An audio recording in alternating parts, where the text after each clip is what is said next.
पूरे भारत वादे ज्योतिर्लिंग में ओंकारेश्वर ही ऐसा ज्योतिर्लिंग है जिसके दर्शन के पश्चात कोई महानदी का दर्शन होता है, जिसके तट को छूकर कोई महानदी बह रही है। आप काशी जाएंगे गंगा जी दूर हैं, आप उज्जैन जाएंगे क्षिप्रा जी दूर हैं, आप सोमनाथ जाएंगे समुद्र है, लेकिन ओंकारेश्वर ही ऐसा ज्योतिर्लिंग है जिसके दर्शन के पश्चात कोई महानदी का दर्शन होता है। वो महानदी है रुद्रदेहाय विद्महे मैं कलकन्याज धीमहि तन्नो नर्मदा प्रचोदयात्। भगवान शंकर की देह से पसीने के बूंद से निकली है माँ नर्मदा। भारतवर्ष में जितनी नदियां हैं सब उत्तर दक्षिण दक्षिण उत्तर की ओर बहती है, लेकिन माँ नर्मदा उदय से अस्सी की ओर बहती है, पूर्व से पश्चिम की ओर बहती है। भारतवर्ष में जितनी नदियां हैं उसमें नर्मदा ही नदी ऐसी है जिनके जितने कंकर हैं सब शंकर है। नर्मदा पुराण में ये भी कहा गया है कि नर्मदा जल के स्पर्श होने से जो शिवलिंग निकलता है उसको डायरेक्ट ले जाके पूजा कीजिए, उनको प्रतिष्ठा की आवश्यकता नहीं है।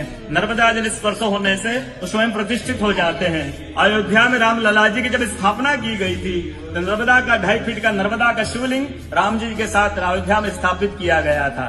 और कहा गया है कि रेवा तटे तपम कुर्यात् मोक्षदायिनी गंगा। कलयुग में आपको तप करना है, नर्मदा किनारे जाइए, और मोक्ष करना है तो गंगा किनारे जाइए। रेवा तटे तपम कुर्यात् मोक्षदायिनी गंगा।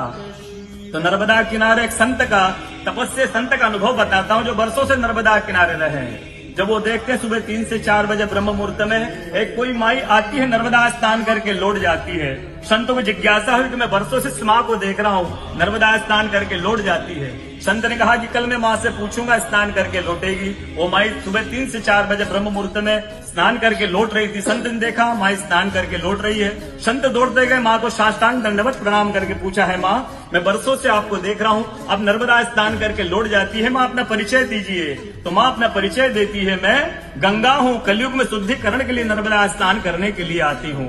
बोलो गंगा मैया की जय, नर्मदा मैया की जय, ओंकारेश्वर भगवान की जय, आज के कथा के आनंद की जय, भक्त और भगवान की जय।